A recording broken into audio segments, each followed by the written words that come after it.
Hello, guys. Welcome to Pajon Imaging Hub. In today's Radiographers Health Professionals Education Series, we look at pulmonary embolism diagnosis in chest X-ray. Please remember to like, share, and subscribe to this channel so that you will be notified when new video is released. Thank you.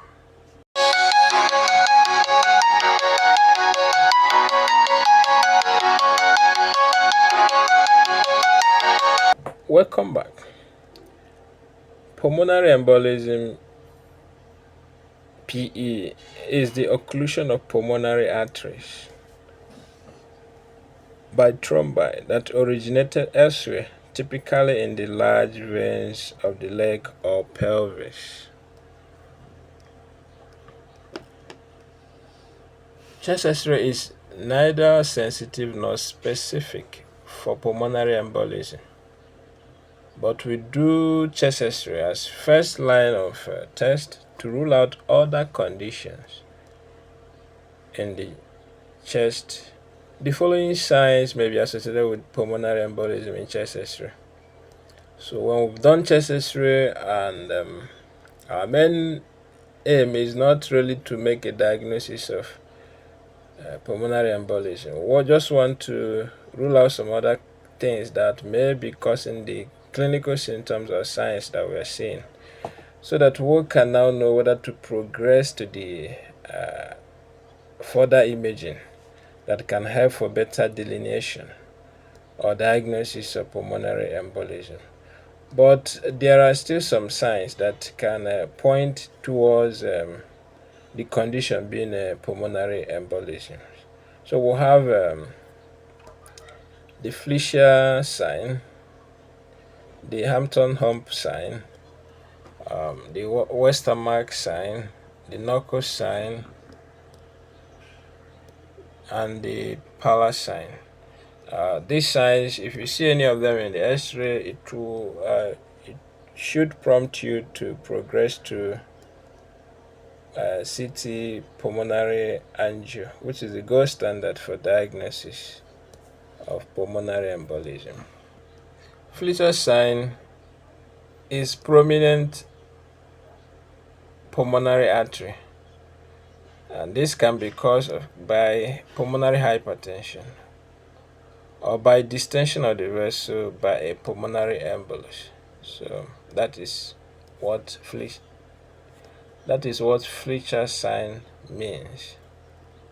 Then Hampton Hump sign refers to dome-shaped pleural-based opacification in the lung, most commonly due to pulmonary embolism with secondary lung infarction. You will see towards the pleural side of the lung, you will see something that looks like a mass that have a dome shape. That is Hampton Hump sign. It points out that of possibility of is pulmonary embolism. The sign itself represents lung infarction. Westermarck sign. This is due to either obstruction of the pulmonary artery or distal vasoconstriction. It is characterized by focal oligemia, that is reduced blood flow leading to a decrease in pulmonary vascularity.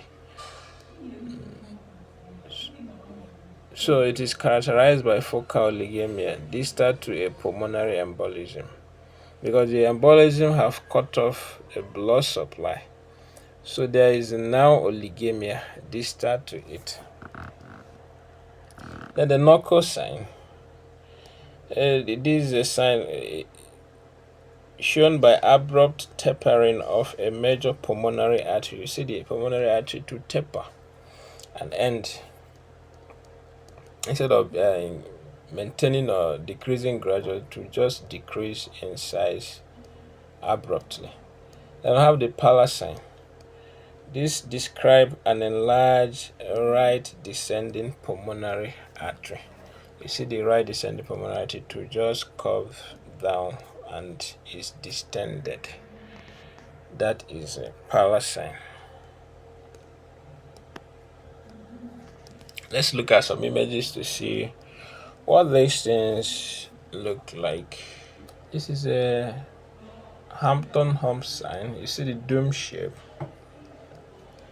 So it's a feature of pulmonary embolism. Such a patient will have to progress to CT angio.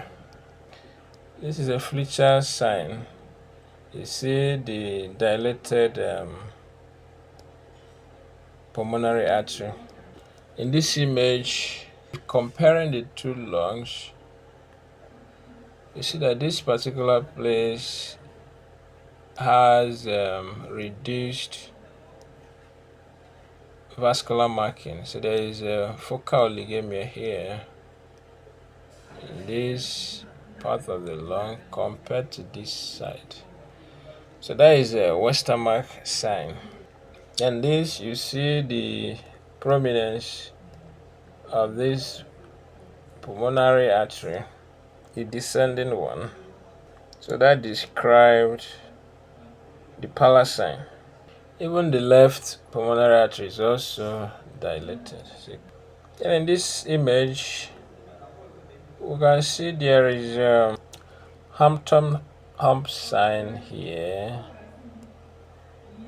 and here there seems to be focal oligemia. This other image, you see the prominence pulmonary artery. That is the power sign. So these are the features you look out for when you are suspecting of pulmonary embolism, so that you can progress to the next imaging, which is CT scan, CT angio. That is the gold standard for pulmonary embolism diagnosis in chest. Thank you. For more detailed lectures, please follow me on YouTube, Facebook, and WhatsApp. Thank you so much.